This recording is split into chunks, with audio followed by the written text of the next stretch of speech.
Hello বন্ধুরা, welcome to my new mini blog. প্রথমেই বলে রাখছি, আগামী যে ভিডিওগুলো পোস্ট করেছি প্রতিরাম বুড়িকালী পুজো নিয়ে, সেখানে তোমরা অনেকে অনেক প্রশ্ন করেছো কোথায় পুজোটা হয়, কোন সময় হয়। সবকিছুর উত্তর এই ভিডিও শেষে দেবো, তো সাথে থেকো। প্রথমে তো সকালবেলা চান করে এসে মায়ের পুজোর জোগাড় শুরু করে হয়, কারণ এক বছর অপেক্ষা করার পরে কিছুক্ষণের জন্য মা আমাদের মন্দিরে আসে।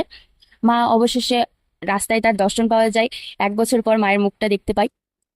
তারপর আমার বাড়িতে আসে এবং আমি পুজো দিই মাকে যেটুকু সামর্থ্য হয়ে থাকে।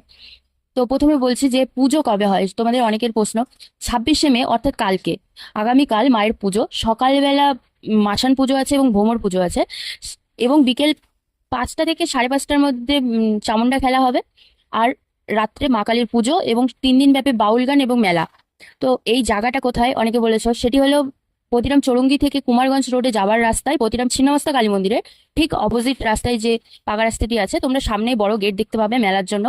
সেই রাস্তাতে ভেতরে গেলে মায়ের মন্দির এবং